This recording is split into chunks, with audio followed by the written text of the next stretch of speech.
Hi everybody. Today we are going to learn about Psalm 121, and I got the Hebrew translation of this psalm. It's not a psalm of David. It's called a song of ascents. What it means? A song of Levitical choirs, religion song, and it says when it starts, the trumpets begin to blow. It's a song that elevates higher and higher and a journey to a higher place. So the trumpet, it elevates to start maybe a lower level, then goes a little bit higher and higher, and you feel it. So we start with verse 1 in Psalm 121. In English, I will lift up my eyes to the mountains. Where does my help comes from? It's a question mark. Translation in Hebrew, from Hebrew translation, I'll be lifted up, taken away. So we are going to be lifted up, be carried away, be exalted. But is he seeing with physical eyes? Be exalted, or by my mental and spiritual eyes, like a vision. Instead of the eyes that give you the eyes, it could be mean spring or a fountain, a well, a face or pleased. So it could be the eyes, not necessarily it has to be like physical eyes, it could be in the spirit. And when it says a mental and spiritual eyes, could be, so when you first learn to see vision, first you have your imagination. So you imagine it first thing, and then it builds from that a vision. And it says it could be a vision. So when you be lifted up, so you see yourself, you be lifted up and taking away, carrying away, you see with your, it could be physical eyes, or you can see in a vision. But I say eyes could be a well, like, a fountain springing up. So it says we lift up my eyes to the mountains. So the mountain towards into a physical motion already entered. So when it says like I lift up my eyes, you already enter it. You already enter into you already went to the mountains. It's what it says here. You already entered, and the mountains is translated as the hill mountains. Could be a promotion, and could be the holy mountain of God, which is what I think it is. It could be in heaven, mountains of the tribe of Judah, and it specifies as well. And it says where does my help come from? But it says from where my help. It's so from the high mountains, which are the mountains of the Lord. When you look up with your eyes, or you see in vision, you are lifted up, you're taking away. You look up to the mountains of the Lord. From where your help comes from is not a question. It's already certain. It's from where my help comes. Here's give you the word succor, which in English is assistance, support in distress, in danger, and difficulties. And then where my helps come from. And then it says to come to pass, you already helped. You already helped. You okay? So let's go back again. I be lifted up. I be exalted when I can see with my spiritual or physical eyes the mountains of the Lord, on this earth or in heaven. From my help comes from where my help is coming to me. Comes from the mountains, from the mountains of the Lord. When you are, and also mountains of the Lord means when you're coming higher in praising and adoration with God, you're reaching the mountain of the Lord. you're praising God, you're worshiping God, you are the mountains right there. So that means as well.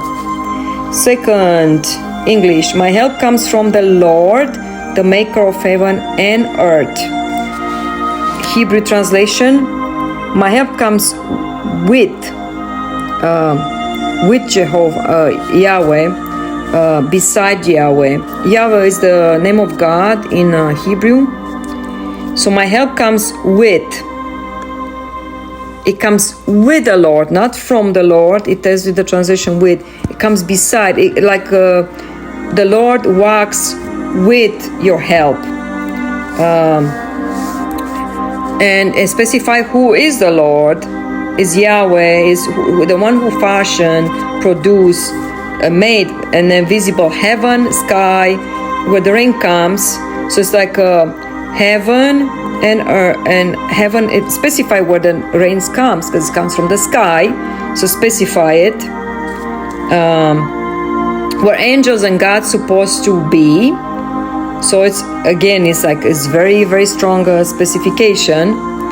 It's vast and infinite.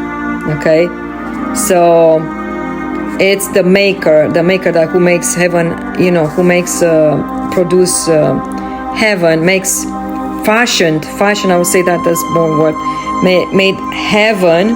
And then when it says the earth and earth, it tells you specific, the land of Canaan, a ground is a soil. Okay, so it's not, you can't mix those up, like which one is heaven and earth, because it's specified here. So my help comes with Yahweh, with the Lord. My help comes beside the God of Israel, who fashioned the heaven and the earth. He who made the heaven and the earth, pretty much. So specify. We're going verse 3, English. He will not let your foot sleep. He who watches over you will not slumber. Translation. He will not let you suffer. He will not let you be inflicted. He will not allow your feet to be shaken. Feet is also, it says foot of God, and your footstool as well. When it says your foot to sleep, it says also your feet. It will not allow the feet to be shaking, be moved, or have a bar of yoke on your feet, because you can't move and do God's work. He will not let you be shaken, have a bar of yoke on your feet. He will not let you be moved where you are. So if the God position you in one place, He will not allow you to be moved anywhere else. He who guards you, watch you, over you, observes you, keep you preserved, will not be. The translation of slumber is more like drowsy and sleepy, like sleeps. Slumber in English means negligent or lazy. So the God of Israel will not let you have a bar of yoke on your feet, or be shaken, or be moved anyway, or suffer. He will not sleep.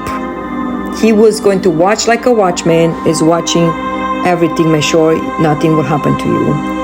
Verse 4, English. Indeed, he who watches over Israel will neither slumber nor sleep. So this is actually like it's double. The same, pretty much the same words that it tells you for sure this will happen. It says, behold, exclamation mark. When it's indeed, it says, behold, exclamation mark. So it tells you the second time, it's for sure. When it's the double the same verse, it's for sure. He will keep you, guard you, observe, watch you, preserve you, protect you. It's like a watchman over the Israel. Also gives you God prevails, and you watch Israel. Is Israel Not necessarily is the city. It could be, it says Jacob's descendants. And because it's a second name of Jacob, he was named Israel. But also is a double. So they say Israel is the land, the nation of Israel. Also people, the name of the nation. And it's descendants of Jacob, which he was called Israel. Let me see. Which what Israel means, it says God prevails. That means Israel. So it's sure for sure. God will keep you safe, will observe you, will not be drowsy or like sleeping or negligent, will not grow old. And also like when it says like in verse, will neither slumber nor sleep in here, it gives you will not grow old, will not be with leprosy. So you will not be with he will not be drowsy, sleeping, or grow old. He will not let you have leprosy, of course, that's for sure. But he is protecting over you. Verse 5. The Lord watches over you. The Lord is your shade at your right hand. The Lord again is Yahweh, is the God of Israel. The Lord is your keeper, that guard you, watch you, observe you, preserve you. Yahweh is your shadow, is your defense, is a shade as protection, like sunglasses. If you think about that, the shadow always remains with you, right? You can't get rid of your shadow. So it's what it portrays, Lord, here. He always remains. And it says on your right side, remember what it says in the Bible, stay at my right side, I will put your enemy under your feet. It's an expression as well. It's like right side is also, your right hand is an expression as well. And he will be like your shadow. He's going to watch over you. He'll be at your right hand. He will be like whenever you need it, he's right there. It's like, oh yeah, this is my right hand, which you refer to with your best friend. So he is there for you on your right hand, like it's in time of need, he is there. Verse 6. The sun will not harm you by day, nor the moon by night. Translation: the sun will not strike you or hit you or kill you, attack you. It's interesting, unless is I don't know, attacking you, but I mean witches, they use the sun for illegal reasons to attack people. But it says here, attack you, punish you, destroy you, wound you. Also smite you, which in English is to strike sharply or heavily during daytime. So he will not allow that to happen to you. And nor the moon by night. There was no other translation. It was exactly night or midnight or season. Night is like could be midnight or season. So not allow you to be hurt, kill or attack during the day by the sun or the moon. Let's move on. Verse 7. The Lord will keep you from all harm. He will watch over your life. Yahweh will protect you, guard you, observe you, watch over you, save your life, preserve you, be like a watchman over you from everything, all bad, evil. But evil is also get here as malignant, which is cancer. He will watch over, like could be giving you misery, distress, all these bad things, wickedness, hurt, adversity, calamity. He will keep you, watch you, preserve your soul, which is mind, will, and emotions, and preserve. The Nat translation is giving me preserve your life. It's still in Hebrew, but there are so many translations from that single word. Preserve your life. Preserve your life. Verse 8. The Lord will watch over you, coming and going, both now and forevermore. And the translation, Yahweh will guard you, keep you, preserve you. You're coming out, more like an exit, like going out, and coming in, like entering, going in from now on, from this time forth until the end, when it's like for forever, till towards the end of it, all the way to the end, as long as is needed, to eternity. Wow, that was the last verse. Wow. Well, thank you for listening to this translation in Psalm 121. We got more in deep about this with the translation. So I hope you enjoyed as much as I enjoy it. And till I see you next time, I'll say goodbye. Bye now.